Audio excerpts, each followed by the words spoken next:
allez bien, je vous retrouve déjà pour vous présenter mes favoris du mois de janvier et on va commencer sans plus tarder avec les produits soins.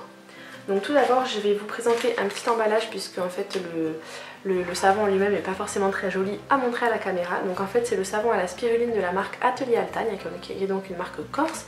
C'est du fabriqué en France, fabriqué en Corse, les ingrédients d'origine naturelle et donc tout simplement la spiruline c'est une micro-algue naturellement très riche en acides aminés, en protéines et en vitamines.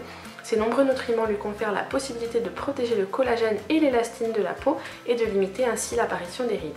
Sa teneur en vitamines A et E lui permet également d'intervenir au niveau de la prévention du vieillissement cutané. Donc moi je l'utilise tout simplement matin et soir, le matin pour me nettoyer le visage et le soir pour parfaire mon démaquillage et enlever les excédents de produits démaquillants qui peuvent rester sur ma peau.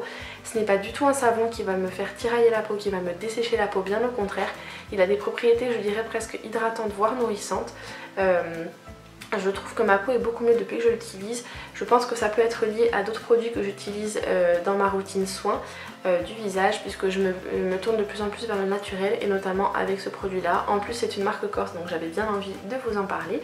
Donc ce savon vous pouvez le trouver dans certains magasins bio, dans certaines parapharmacies et pharmacies sur l'île en tout cas. Et après pour les personnes qui n'ont pas de revendeur à côté ou qui habitent sur le continent, n'hésitez pas à vous rendre sur le site de Corsica Beauty qui distribue la marque Atelier Altagne ou carrément sur le site de l'Atelier Altagne qui expédie un peu partout en France. Donc ça vous permet de le tester et moi j'avais pris le petit format carré de 100 grammes histoire de pouvoir le tester. Donc j'en suis plus que ravie. Ensuite je vais commencer par l'huile végétale bio de jojoba que j'utilise. En fait j'utilise celle de la marque Aromazone. J'avais rajouté une petite pompe dessus pour que ce soit bien plus pratique. Elle est protectrice et anti-âge et elle est destinée à tous les types de peau et de cheveux.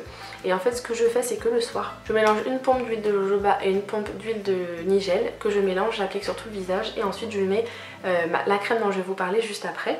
Et le matin je mélange une pompe d'huile de jojoba directement dans ma crème, je l'applique et ensuite je passe à mon maquillage. Donc elle est connue pour réguler la production de sébum et protéger la peau de la déshydratation. Elle pénètre facilement et ne laisse pas de film gras. Donc ça je suis plutôt d'accord. Je trouve que même si j'applique une huile dans ma crème de jour avant de me maquiller, ça me permet sans aucun problème, ça me permet sans aucun souci de me maquiller par la suite. C'est pas quelque chose qui va faire filer mon maquillage, bien au contraire.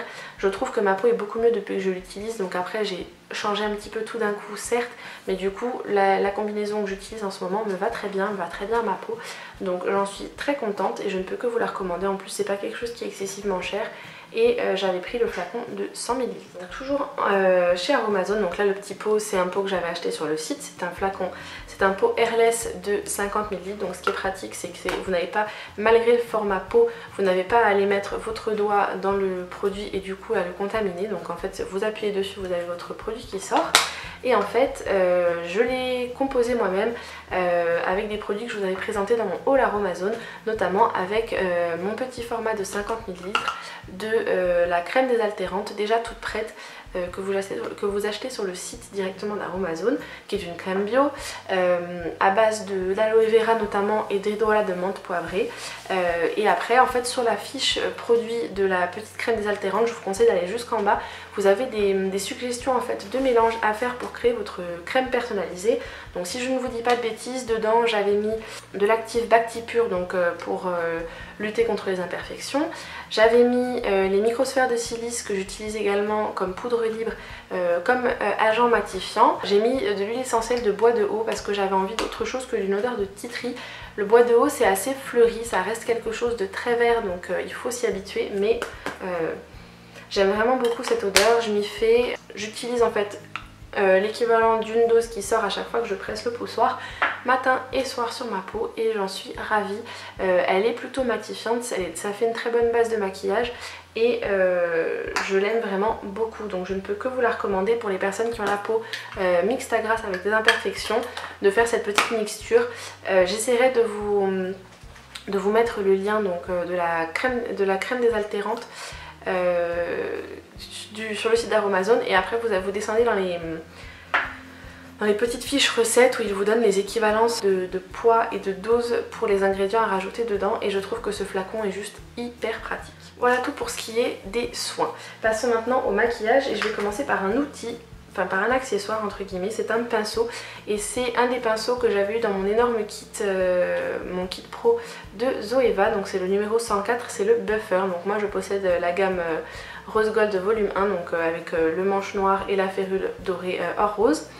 Et en fait il ressemble, pour moi c'est un dupe, même presque mieux que le F80, le pinceau kabuki plat de Sigma, que j'ai également dans ce format là en fait, manche noire, férule or rose.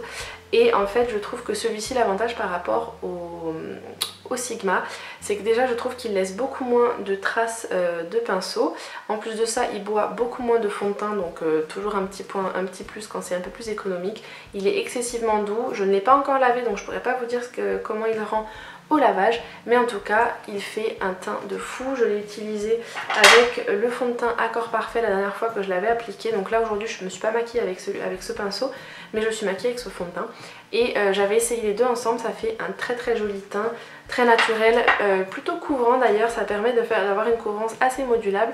En fait j'applique mon fond de teint par mouvement circulaire avec cette petite chose là et ça ne me fait pas de traces, je l'adore, donc je voulais vous en parler. Je ne me souviens plus du prix à l'unité, mais j'essaierai de vous lister en barre d'infos un lien vers ce petit produit. Donc vraiment un gros coup de cœur. Ensuite on va rester dans tout ce qui est produit teint et je vais commencer par ce petit kit de correcteur.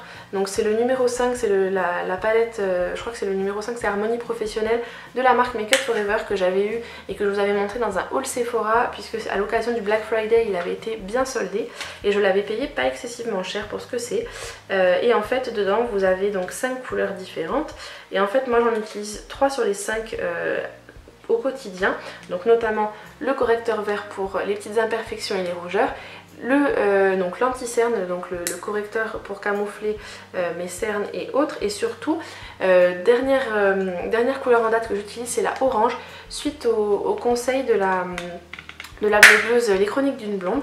Elle a utilisé les correcteurs de couleur de la marque BK, donc notamment le Pêche pour camoufler ses cernes, et donc je me suis dit bon bah vu que j'ai du orange dans ma palette, on va tester, et effectivement c'est un truc de malade. Donc là aujourd'hui ce n'est pas ce que je porte puisque j'ai utilisé d'autres produits. Aujourd'hui je n'ai pas utilisé mes correcteurs de couleur, mais en fait je l'applique avec toujours un pinceau de la marque Zoeva.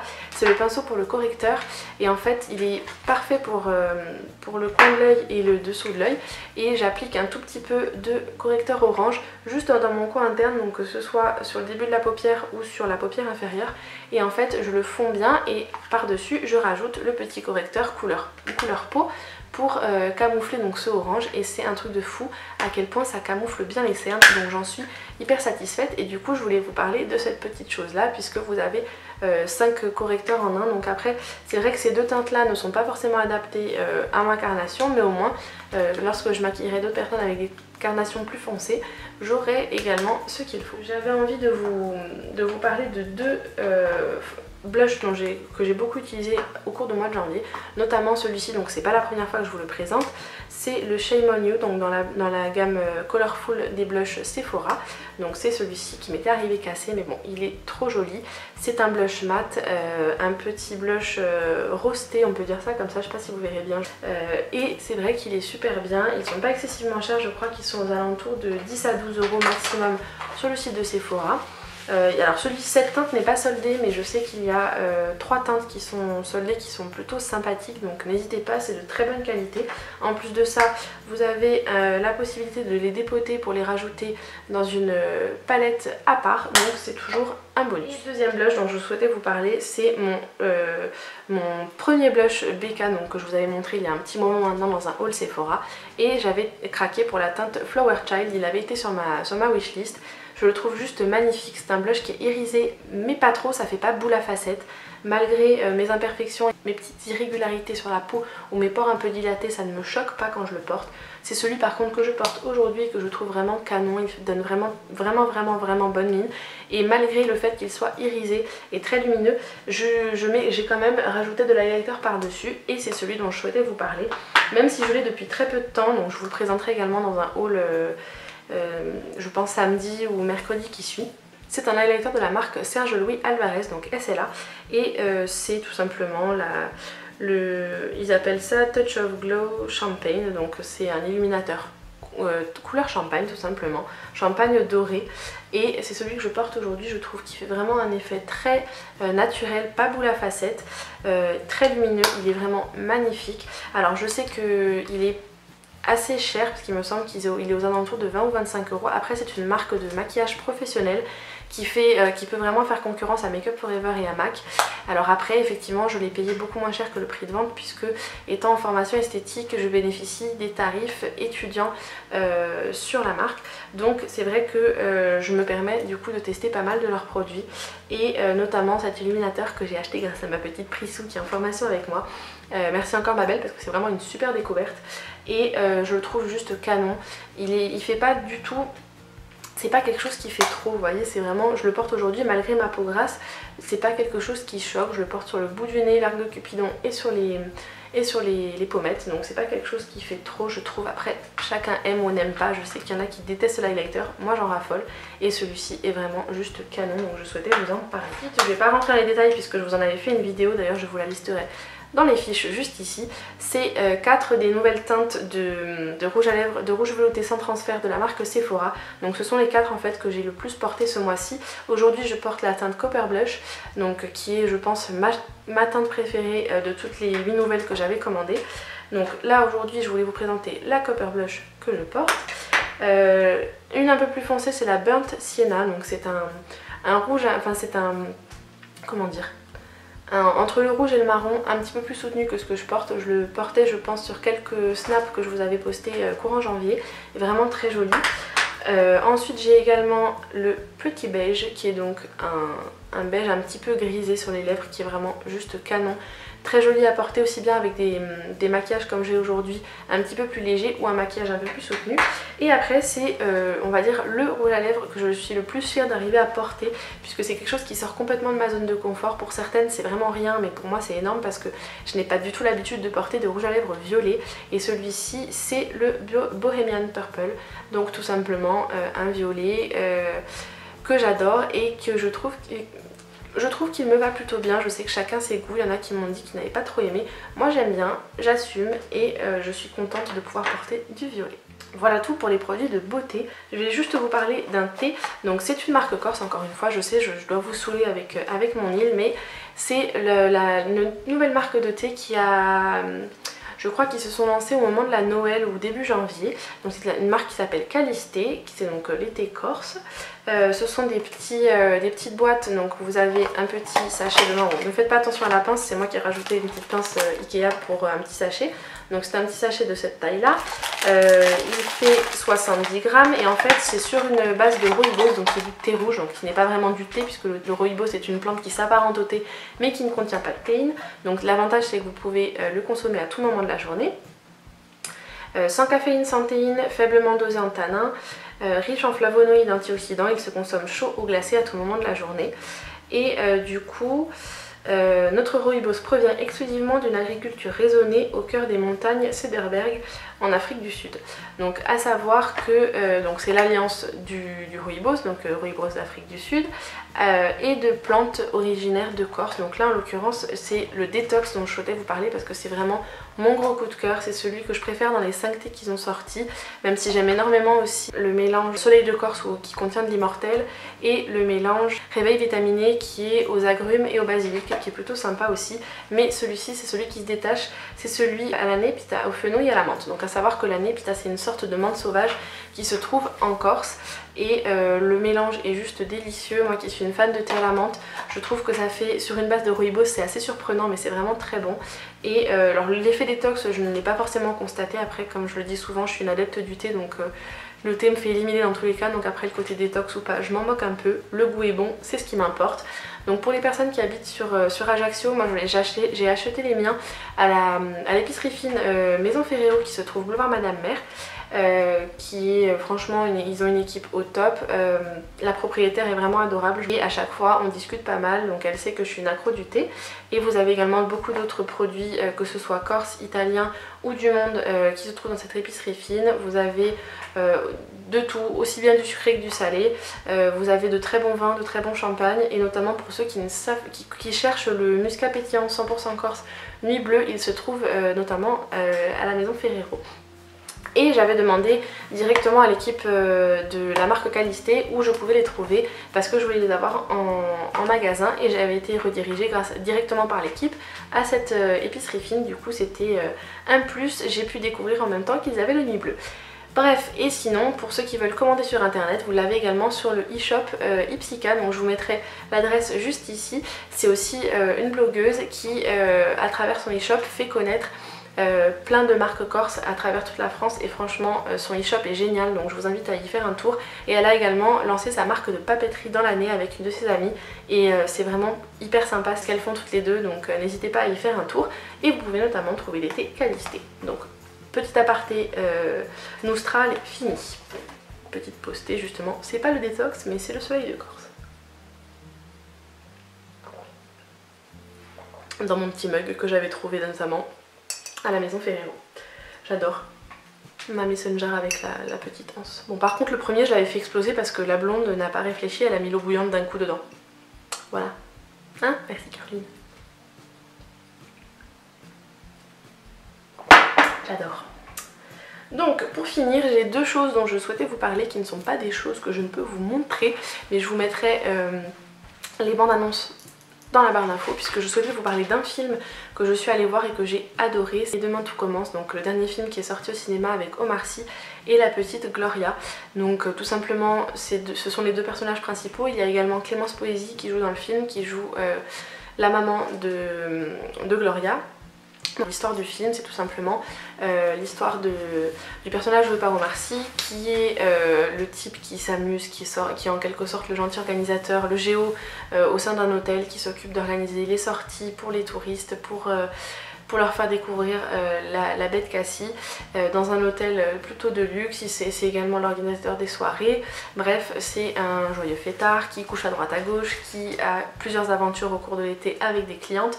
Et un jour, après une soirée bien arrosée, il se réveille, sort du bateau sur lequel il dormait et se retrouve nez à nez avec une jeune femme qui arrive avec dans les bras un bébé et qui lui dit « Je suis désolée, j'en peux plus, je te laisse ce bébé, c'est ta fille », et elle part et elle s'en va. Et la seule chose qu'il sait sur cette fille avec qui il avait une aventure l'été d'avant, c'est qu'il sait qu'elle vient de Londres, donc il part à Londres avec le bébé sous le bras pour lui rendre la gosse, et impossible de remettre la main sur cette femme. Il essaie de la contacter par Facebook, ça ne fonctionne pas, et il finit par se rendre à l'évidence, il va bien falloir qu'il s'occupe de cette petite bouille. Et en fait après ça passe en accéléré sur toute l'enfance de Gloria jusqu'à ce qu'elle ait, je crois, 10 ou 12 ans, quelque chose comme ça. Et bref, on voit la petite évoluer, on voit Omar Sy évoluer avec elle, on le voit parce qu'en fait complètement par hasard il tombe sur un agent qui recrute en fait, qui cherche des cascadeurs, et il tombe, c'est une belle histoire d'amitié qui commence entre eux deux, et après vraiment les personnages tous plus attachants les uns que les autres. La relation père-fille entre Omar Sy et la petite Gloria, c'est un truc de fou comme c'est bien retransmis à l'écran. Il y a une alchimie dingue entre les personnages, et franchement j'ai été tellement émue par ce film que je ne trouve que dernière chose dont je souhaitais vous parler, toujours tout ce qui est vidéo, c'est d'une série que j'ai découverte sur Netflix fin décembre. J'avais oublié de vous en parler dans mes favoris de décembre, mais moi je me suis dit tant pis, je me rattraperai dans ceux de janvier puisque j'ai regardé la suite courant janvier. Et donc la série s'appelle Designated Survivor, c'est la nouvelle série avec comme acteur principal Kiefer Sutherland, et tout simplement j'adore. Donc on va dire que c'est un mix de séries catastrophes, d'actualité, un petit peu le délire House of Cards avec le fait que ça se passe à la Maison Blanche, et en fait c'est tout simplement le personnage de Kiefer Sutherland et, comme le nom de la série, Designated Survivor, la personne désignée pour rester en dehors, en quelque sorte complètement à l'écart du gouvernement lors de certaines grandes réunions, où en fait, sachant que au tout début de la série en fait, on comprend un petit peu que voilà, lui il est en train de se faire écarter du gouvernement, le président veut le pousser vers la sortie, soit qu'il pose sa démission ou qu'il le vire, et en fait donc ça c'est au tout début du pilote, et c'est vraiment, de toute façon vous le savez tout de suite, hein, donc je ne vais pas vous spoiler la série en elle-même. Mais donc il y a un désaccord entre son personnage et entre Thomas Kirkman, donc qui est le nom du personnage de Kiefer Sutherland, et le président. Il est en train de se faire pousser vers la sortie, il est le survivant désigné en cas de force majeure, donc s'il arrive quoi que ce soit au président ou autre. Donc il y a bien évidemment une lignée, hein. Il y a le président, le vice-président et après il y a plein d'autres personnes qui sont censées hériter de la place. Sauf que ce soir-là, il y a eu un attentat au Capitole et que il n'y a pas un seul survivant dans le gouvernement, mis à part lui puisqu'il n'y était pas.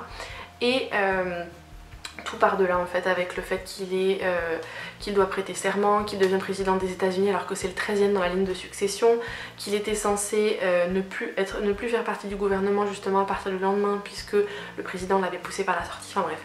C'est un mélange d'actualité avec le lien avec les attentats. Ils font référence aux attentats qu'il y a pu avoir dans le monde en 2016, donc c'est vraiment quelque chose qui est vraiment dans l'actualité immédiate. Les acteurs sont vraiment géniaux. J'ai complètement dévoré la première partie de la saison, sachant que contrairement à certaines séries comme House of Cards ou Orange is the New Black, vous n'avez pas tous les épisodes d'un coup, vous ne pouvez pas faire du binge watching, il faut vraiment les regarder au fur et à mesure puisqu'il y a un épisode par semaine qui est diffusé sur Netflix. Et ce qui est sympa en fait, c'est que c'est Netflix qui a acheté les droits de diffusion en fait pour la France, puisque c'est une série qui n'est pas une série originale Netflix mais qui est diffusée je crois en ce moment sur ABC ou quelque chose comme ça. Et je crois que par rapport à la diffusion américaine on doit avoir 2 à 3 semaines de décalage maximum, mais là j'ai vraiment hâte que ça reprenne puisque le 11e épisode est diffusé le 11 mars, donc j'ai vraiment hâte que ça reprenne parce qu'en plus on est resté sur un cliffhanger. Je sais pas du tout ce qui va se passer dans le prochain épisode, mais là j'ai envie de savoir la suite, donc je vous laisse en barre d'infos une bande-annonce de la série, comme ça je vais pouvoir vous tenter vous aussi. Voilà tout pour mes favoris du mois de janvier, j'espère que c'est une vidéo qui vous aura plu. Si c'est le cas, je vous invite à la liker, à vous abonner en cliquant juste ici ou sous ma tête, comme d'habitude. Je vous invite également à faire un tour sur le blog, il y aura ma wishlist de février qui sera listée juste là dans les fiches ou en barre d'infos. Laissez-moi un petit commentaire là-bas pour me dire quelles sont les jolies choses qui vous font envie pour le mois de février. Comme d'habitude, dites-moi aussi dans les commentaires quels ont été vos chouchous du mois de janvier, si vous connaissez certains des produits que je vous ai présentés, si vous les aimez, si vous ne les aimez pas, bref, je vous attends dans les commentaires, j'ai hâte de vous y lire. Et je vais également en profiter, je pense, de cette vidéo favori pour lancer ma foire aux questions pour les 1000 abonnés. Donc j'ai certaines de vous qui m'avaient dit que ça vous tentait d'ouvrir une FAQ. Donc ce que je vais faire, c'est que je vais vous donner 2 endroits, et seulement 2, pour me poser des questions, donc juste sous cette vidéo et également sous la miniature en fait de la vidéo de mes favoris sur Instagram, donc ou sur Instagram ou sur YouTube. Je ne vais pas prendre les questions sur Twitter, sur Facebook ou sur Snap, ça va être trop compliqué. Pour l'instant je vais me limiter à Instagram et à YouTube, donc n'hésitez pas à me poser toutes les questions qui vous passent par la tête, que ce soit des questions personnelles ou des questions relatives à la beauté. Par contre, si ce sont des choses qui je trouve sont trop personnelles et que je n'ai pas forcément envie de partager avec vous, je ne vais pas spécifier que je ne répondrai pas à la question, mais je passerai juste à une autre question tout simplement. Donc je vous attends dans les commentaires. Je pense laisser la FAQ ouverte pendant 10 à 15 jours, pas plus. Comme ça on va commencer avec ça et je vous attends dans les commentaires, posez-moi plein de questions et j'ai hâte de vous y lire et de pouvoir y répondre. J'ai envie que ça vous permettra de me connaître un petit peu mieux, donc n'hésitez pas à le faire en dessous de cette vidéo. Suivez-moi également sur les réseaux sociaux, Facebook, Instagram, Twitter, Pinterest et Snapchat pour toutes mes petites publications entre mes vidéos. Je voulais vous les lister tout juste en dessous de la vidéo dans la barre d'infos. Et comme d'habitude, je vous fais plein de gros bisous, prenez soin de vous et à très vite dans une prochaine vidéo. Ciao ciao!